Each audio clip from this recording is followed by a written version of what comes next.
चलिए शुरुआत करते हैं पहली खबर से। यूपी के गाजियाबाद के मुरादनगर में शमशान घाट की रविवार को छत गिरने से अब तक 25 लोगों की मौत हो चुकी है। साथ ही 40 से ज्यादा लोग घायल हो गए हैं। इस मामले में स्थानीय पुलिस ने बड़ी कार्रवाई की है। मिली जानकारी के मुताबिक सुपरवाइजर समेत 3 लोगों को गिरफ्तार किया जा चुका है। ठेकेदार, नगर पालिका की कार्यपालन अधिकारी समेत कई लोगों के खिलाफ FIR दर्ज की जा चुकी है। साथ ही मुख्यमंत्री योगी आदित्यनाथ ने घटना पर संज्ञान लेते हुए तत्काल राहत पहुंचाने और कार्यवाही करने के निर्देश दिए और मृतकों के परिवारों को 2-2 लाख रुपए देने की घोषणा की है। उन्होंने मंडलायुक्त मेरठ और ADG मेरठ जोन से घटना के बारे में रिपोर्ट तलब की है। साथ ही आपको बता दें कि रविवार को मुरादनगर में अंत्येष्टि स्थल की छत गिरने से अंतिम संस्कार के लिए गए 25 लोगों की मौत हो गई और 40 से ज्यादा लोग इस घटना में घायल हो गए। प्राथमिक जांच में निर्माण के लिए खराब सामग्री के इस्तेमाल किए जाने की बात सामने आई है। नगर पालिका द्वारा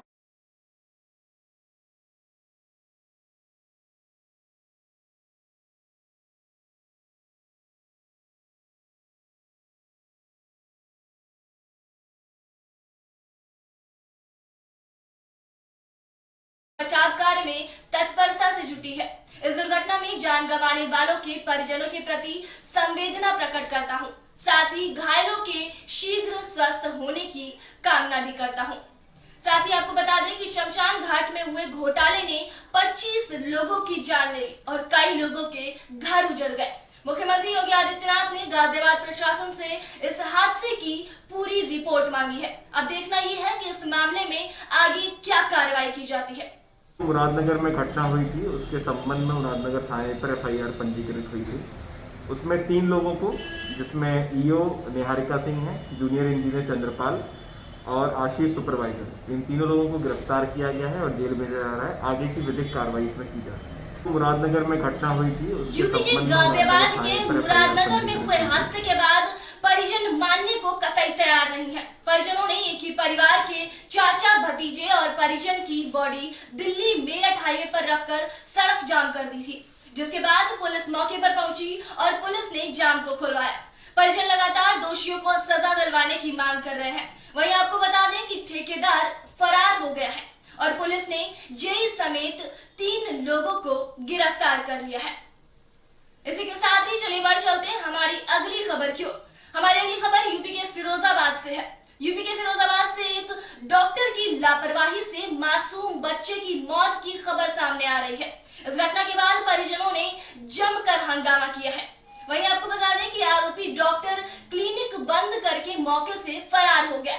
मामला थाना उत्तर प्रदेश के नगला पान सहाय कोटला रोड का है। मिली जानकारी के मुताबिक परिजन बीमार बच्चे को रविवार शाम को आरोपी डॉक्टर के क्लिनिक पर लेकर पहुंचे थे, लेकिन बच्चे की गंभीर हालत को ना समझते हुए डॉक्टर ने बच्चे को इंजेक्शन लगा दिया और दवाई भी दे दी। लेकिन इंजेक्शन लगने के करीब 4 घंटे बाद बच्चे की तबीयत बिगड़ने लगी, जिससे उसकी मौत हो गई।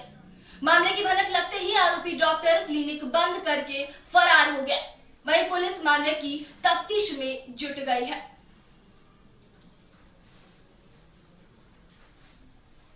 इसी के साथ ही चलिए बढ़ चलते हैं हमारी अगली खबर की ओर। हमारी अगली खबर उत्तर प्रदेश के इटावा से है, जहां पुलिस की कार्यशैली को लेकर लोगों में नाराजगी देखने को मिल रही है। हत्यारों के खिलाफ कार्रवाई न होने से नाराज युवाओं ने कैंडल मार्च निकाला है। दरअसल 13 दिसंबर विजयपुर गांव के रहने वाले अखिल की बदमाशों ने हत्या कर दी थी। मिली जानकारी के मुताबिक 13 दिसंबर को अखिल और उसके दोस्त पर बदमाशों ने गोलियां चलाई थी और फिर उसका पीछा करके गाड़ी से टक्कर मारी थी और फिर दोनों को मौके पर अधमरा छोड़कर फरार हो गए थे। अखिल के अस्पताल ले जाने के दौरान रास्ते में ही मौत हो गई थी, जबकि दूसरे युवक को गंभीर चोटें आई हैं। स्थानीय युवाओं ने मामले को लेकर पुलिस की कार्यशैली पर सवाल खड़े किए हैं। मेरे भाई की 13 दिसंबर को हत्या हुई थी, जानकर एक्सीडेंट किया गया उसका और उसमें उसकी मौत हो गई। और 13 तारीख को जब हम चीलगढ़ पर मौजूद थे तो CO साहब ने हमें वचन दिया था कि मुझे बच्चों की कसम है, पता नहीं किस किस की कसम है, और हम न्याय करवाएंगे, पूरा इंसाफ करवाएंगे। 13 तारीख से आज की तारीख 3 है शायद, और 3 जनवरी हो गई है, अभी तक कोई गिरफ्तारी ही नहीं हुई है।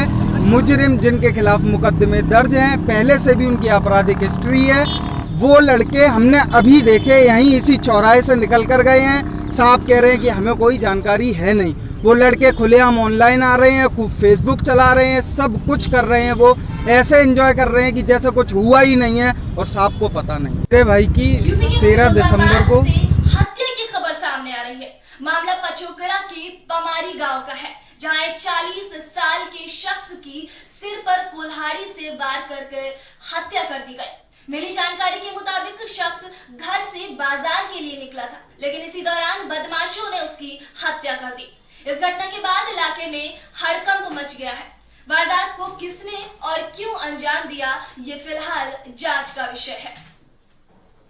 थाना पचोखरा क्षेत्र अंतर्गत ग्राम नगलाधुरी में मान सिंह सनफ स्वर्गीय बीरी सिंह सायकाल 4 बजे के करीब एतमादपुर बाजार में कुछ सामान खरीदने गए थे। जब देर शाम तक वापस नहीं आए तो उनके परिजनों ने उनकी खोजबीन करना प्रारंभ किया और गांव से 300 मीटर बाहर सड़क के किनारे उनकी बाइक, उनका मोबाइल और उनके चोट लगा हुआ शरीर पड़ा मिला। उन्होंने तत्काल पीआरबी को सूचना दी। पीआरबी और थाना पचोखरा की टीम मौके पर पहुंची। उन्होंने शरीर को तत्काल कब्जे में लेके और जिला अस्पताल भिजवाया। जिला अस्पताल में उनको मृत घोषित कर दिया गया।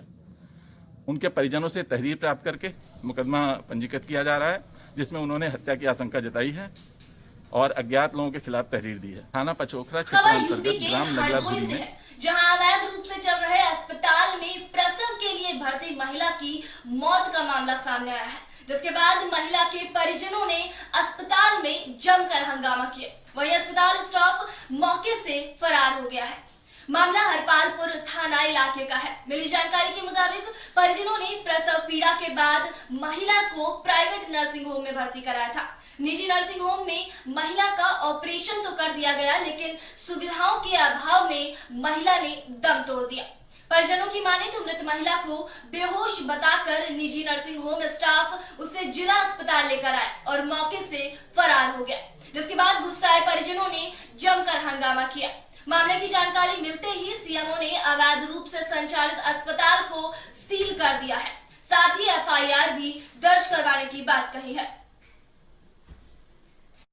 चलिए बढ़ चलते हैं हमारी अगली खबर की ओर। हमारी अगली खबर मध्य प्रदेश के छिंदवाड़ा से है, जहां छिंदवाड़ा सौसर भसाली के पास भयानक दुर्घटना से स्कूटी सवार 2 लोगों की मौत हो गई। बताया जा रहा है कि सामने की तरफ से 2 स्कूटी वाले आ रहे थे और उनकी टक्कर एक कंटेनर से हो गई, जिससे घटनास्थल पर ही 2 लोगों की मौत हो गई। कंटेनर को रेमंड चौकी में खड़ा करवा दिया गया है। वहीं आपको बता दें कि कंटेनर का ड्राइवर फरार चल रहा है। खवासा रोड बंद होने के कारण ट्रैफिक इधर कन्वर्ट कर दिया गया, जिसके चलते आए दिन रोड पर दुर्घटनाएं होती रहती हैं। सबसे बड़ी बात यह है कि रोड के अगल बगल इतनी झाड़ी है कि उसके कारण 2 व्हीलर वाहन अनबैलेंस हो जाते हैं और दुर्घटना हो जाती है। रोड के साइड में 60 फीट की जो जगह छोड़ी गई है, उसका किसी तरह का कोई भी उपयोग नहीं दिखाई दे रहा है और आए दिन NH 547 पर दुर्घटनाएं होती रहती हैं। इसी के साथ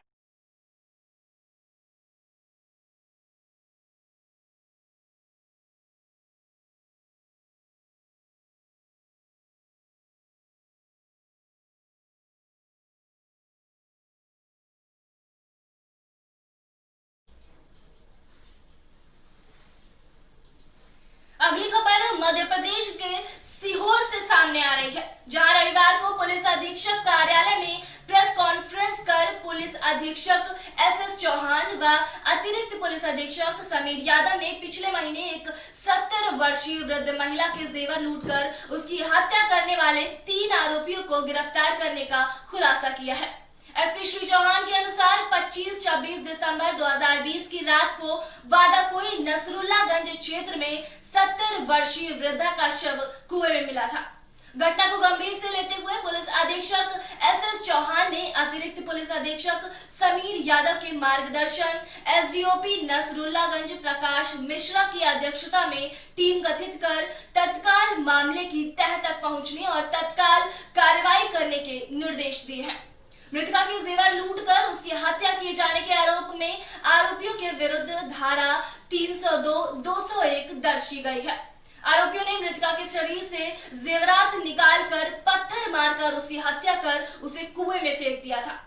वहीं आपको बता दें कि पुलिस ने आरोपियों के कब्जे से चांदी की बिछिया, चांदी के कड़े, कान के सोने के फूल बरामद कर तीनों आरोपियों को गिरफ्तार कर माननीय न्यायालय से पुलिस रिमांड प्राप्त की है।